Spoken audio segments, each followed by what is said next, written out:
Good evening. Today we will study a poem and its name is Stopping by the Woods on a Snowy Evening. Stopping. Stop is my verb. STOP. Stop is my verb plus ing. It is used as a noun and it is gerund. By is preposition which shows nearness, जो दिखाता है हमारा नज़दीक, nearness नज़दीकी दिखाता है. Bye the woods, would माने लकड़ी होगा और उसका जब हम लोग प्लूरल लिखते हैं वुड्स तो जंगल हो जाता है meaning. Stopping by the woods on a snowy evening. Snowy evening बर्फीली शाम में जंगल के पास रुकना. ये पोएम का टाइटल है. Before you read, close your eyes for a moment.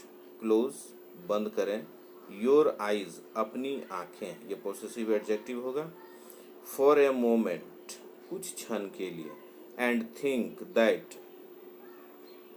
You are in jungle. And think that और सोचें, कंजक्शन है, that you are in jungle कि आप किसी जंगल में हैं.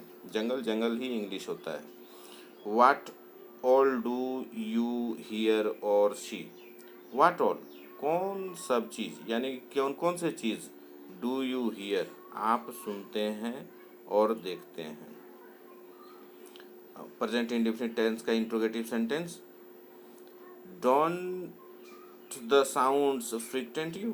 Don't the sounds frequent you, क्या आवाज़ आपको नहीं डराती है. इन दिस पोएम, इस कविता में the poet stops by a forest on a snowy evening. Poet जो है, कवि जो है, स्टॉप्स रुकता है. Poet third person singular noun है, इसलिए वर्ब में एस या ईएस जोड़ते हैं सिंपल प्रेजेंट टेंस में. प्रेजेंट इंडेफिनिट टेंस में स्टॉप्स रुकता है, बाई नज़दीक में, एक फॉरेस्ट जंगल के नज़दीक में रुकता है, ऑन ए स्नोवी इवनिंग एक बर्फीली शाम में. He is tempted to stay back. यहाँ रुकने के लिए वह ललायित है. And rest a while और कुछ देर आराम के लिए. What does he finally decided to do?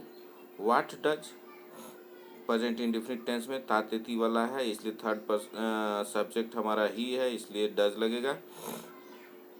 What does he finally decided? Decide निर्णय करता है. फाइनली एडवर्ब हो जा रहा है जो डिसाइड के बारे में बता रहा है. फाइनली डिसाइडेड टू डू करने का. टू डू इन्फिनिटिव है. Read to find out yourself. Read to find out पता लगाने के लिए. To plus verb infinitive you yourself reflexive pronoun स्वयं से.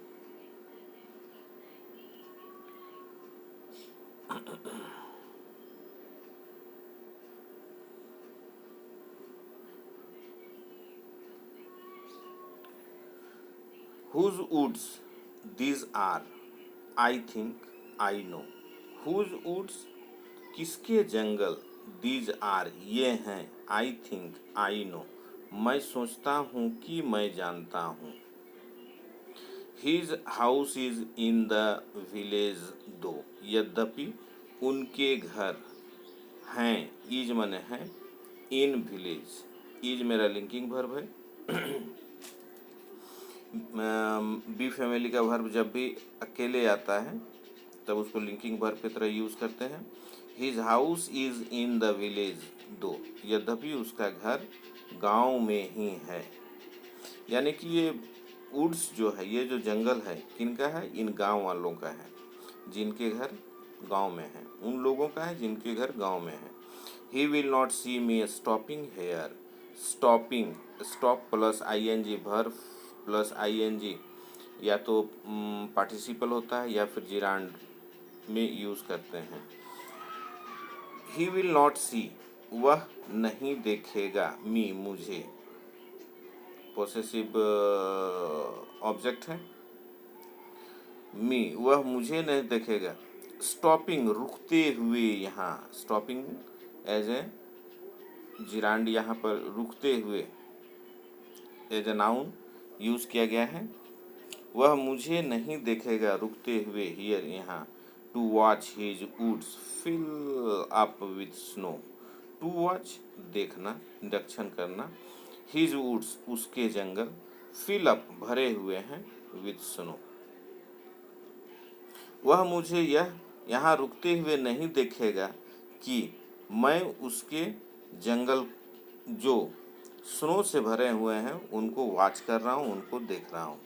माई लिटिल हाउस, मेरा छोटा, माई लिटिल हॉर्स, सॉरी, मेरा छोटा horse must think in queer, must obligation बता रहा है, मस्ट थिंक इन क्वीर, वह आश्चर्य से सोचेगा। To stop without a farm house near, between the woods and a frozen lake, between दो के बीच में कंपैरिजन है, वुड्स और फ्रोजन लेक, जमी हुई झील, बर्फ जो झील में थी, पानी जो थी वो जम गई है और बर्फ हो गया है, इसलिए फ्रोजन लेक बोला जा रहा है। जंगल और फ्रोजन लेक के बीच में कोई भी फार्म हाउस नहीं है और वहाँ पर रुकना, इस बात को लेकर को उसका हॉर्स थोड़ा सा क्वीर करेगा, मतलब थोड़ा सा आश्चर्य से सोचेगा। The darkest evening of the year, वर्ष का सबसे घना गहरा evening. He gives his harness bell a shake.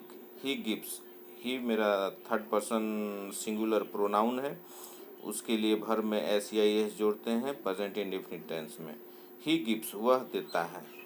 His harness bells, he horse के लिए यूज किया गया है। He gives his harness bells, harness bells यानी घोड़े को लगाम में छोटी छोटी घंटियां जो बांधी होती हैं, बेल वो हो गया और हार्नेस मतलब लगाम हो गया। He gives his harness bells a shake, अपने हार्नेस बेल को थोड़ा सा वो शेक करता है, मीन्स हिलाता है, लगाम में जो घंटियां बंधी हुई हैं उसको वो हिलाता है। टू आस्क, पूछने के लिए, if there is some mistake, कि क्या कोई गलती हो रही है या कुछ गलत है। यानी कि इस हॉर्स को भी ये अंदाज़ा नहीं था कि हम लोग without any farm house the poet is going to stop near the woods. The only sound, the only other sounds, दूसरे आवाज, केवल दूसरी आवाजें, only other sounds, केवल दूसरी आवाजें। The sweep of easy wind, sweep सरसराहट, of easy wind जो हवा बह रही है, and downy फ्लेक, और आसमान से बर्फ़ के छोटे छोटे सफ़ेद टुकड़े जो गिरते हैं उसको फ्लेक बोला जा रहा है। डाउनी, गिरते हुए बर्फ़ के सफ़ेद छोटे छोटे टुकड़ों का जो आवाज़ है केवल वही सुनाई पड़ रहा है। The woods are lovely, woods जंगल, प्लूरल हो गया। आर लवली, सुंदर हैं। डार्क, घने हैं। डार्क, काफ़ी घने हैं। डार्क एंड डीप, काफ़ी घने और गहरे हैं। But I have promises to keep, लेकिन आई हैव प्रोमिसेस, मेरे पास हैव प्रोसेस कर रहा है। आई हैव प्रोमिसेस, मेरे पास कुछ वचन हैं, वादा हैं, टू कीप, पूरा करने के लिए। एंड माइल्स टू गो, और मीलों दूर जाना है। बिफोर आई स्लीप, सोने के पहले। एंड माइल्स टू गो, और माइल्स मीलों दूर जाना है। बिफोर आई स्लीप, मेरे सोने से पहले। This poem is written by Robert Frost. He was an American poet and he has written this beautiful poem on nature and village life. Thank you.